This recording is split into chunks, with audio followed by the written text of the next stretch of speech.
आपके घर में छोटे से ठाकुर जी हैं, आपके घर में छोटा सा कन्हैया है, और छोटे से कन्हैया जो पुराने समय का है उसको नेत्र भी लगाने की जरूरत नहीं है क्योंकि उसके नेत्र हैं। और मान लो तुमने इतना बड़ा कन्हैया ले लिया तो अरे बोलो तो जम के जरा, और उसका कोई एक नेत्र कहीं गिर गया, एक नेत्र कहीं चले गया, तो फिर दूसरा नेत्र लगाना पड़ेगा कि नहीं लगाना पड़ेगा? और अगर एक नेत्र पर रखोगे तो अच्छा लगेंगे कि ठाकुर जी? नहीं। तो नेत्र होना, जितनी बड़ी मूर्ति होती है, जितना बड़ा स्वरूप होता है, जितना बड़ा शिवलिंग होता है, जितनी बड़ी मूर्ति की स्थापना होती है, उतनी उसमें सेवा की और भाव की जरूरत पड़ती है। और पार्थिव शिवलिंग हो चाहे घर में शिवलिंग हो, घर में कोई भी मूर्ति हो, वो अंगुष्ठ की आकृति से बड़ी ना हो महाराज। बस इतना बड़ा स्वरूप शंकर का, इतना बड़ा स्वरूप कृष्ण का, इतना बड़ा स्वरूप राम का, तुम्हारे घर में जो भगवान है उसका स्वरूप इतना बड़ा, और पुराने हैं और कोई बड़ा स्वरूप है तो पूजन करो, मना नहीं है।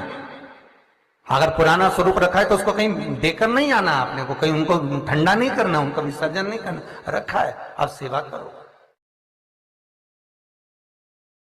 पर कोई नई पूजन अगर बढ़ा रहे हो और कोई तुमसे कहे मंदिर बनाओ, इतना बड़ा शिवलिंग का निर्माण करो, तो कहते ना महाराज जी हम तो छोटा ही भला। बच्चा जितना छोटा होता है उसको खिला दो, पिला दो, झूले में पटक दो, फिर टाइम पे पहुंचो, झूले में से उठाया, फिर दूध पिलाया, फिर पटक दिया, एक छोटा सा झुनझुना पकड़ा दिया, खेलता रहा। और वही बच्चा जब बड़ा हो गया तो कहीं इधर भगे कहीं उधर भगे, बेचारी माँ आई थी शिव पुराण सुनने के लिए और बेटे ने कार्तिक पुराण सुना दी। तो कोई सुन पा रहा?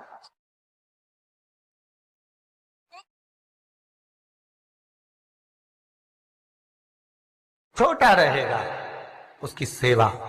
पार्थिव शिवलिंग का निर्माण माता पार्वती चाहती तो बहुत बड़ा शिवलिंग का निर्माण कर सकती, पर पार्थिव शिवलिंग माता पार्वती एक छोटे से पत्ते पर शिवलिंग का निर्माण करती, छोटे से पत्ते पर।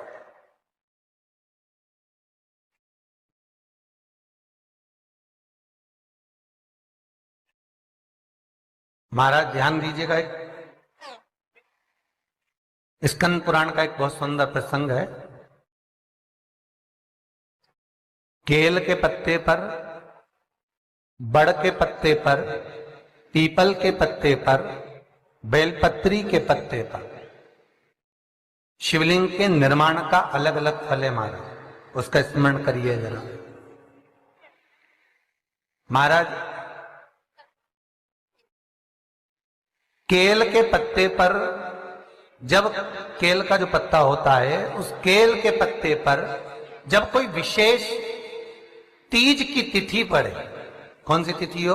तीज हो, जैसे हरतालिका तीज हो, कोई छोटी तीज, बड़ी तीज, और यदि आप तीज के दिन केल के पत्ते पर शिवलिंग का निर्माण कर कर उसकी पूजन अर्चना करते हैं, उसका स्मरण कर कर रात होने से पहले विसर्जन करते हैं, तो नारी की अखंड सौभाग्यता रहती है।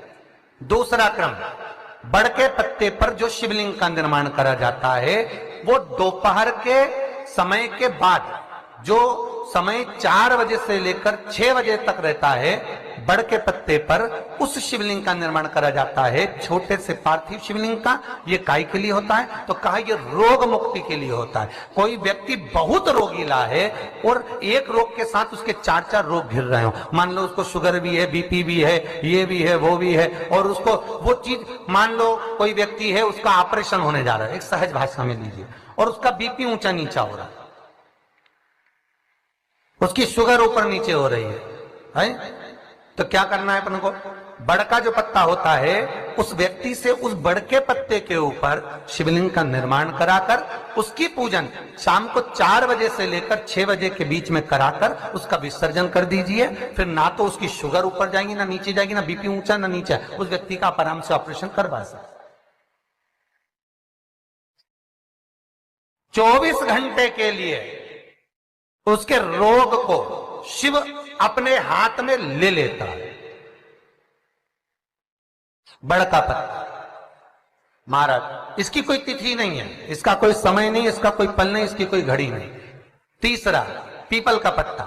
पीपल का पत्ता जो बच्चा गलत कर्म में डूब रहा हो, तुम्हें लग रहा है कि ये बालक गलत जगह जा रहा है, व्यसन में डूब रहा है, मदिरापान में, मांसाहार में, वेश्यावृत्ति में, या चिड़चिड़ प्रवृत्ति हो रही है, या इसकी मति भ्रष्ट हो रही है, गंदी जगह पर जा रहा है, तुम्हें लग रहा है ये लाइन से भटक रहा है, तो पीपल के पत्ते पर भगवान शिवलिंग का निर्माण कर कर उसकी पूजन अर्चना करी जाती है, और उसी बालक का नाम लेकर तब उसका स्मरण कर विसर्जन किया जाता है। ये सुबह 10 बजे से लेकर 12 बजे के बीच में हो, कोई भी तिथि, कोई भी दिन, कोई भी बार, कोई भी समय, कोई भी तिथि पर समय एक निश्चित है, सुबह 10 से 12।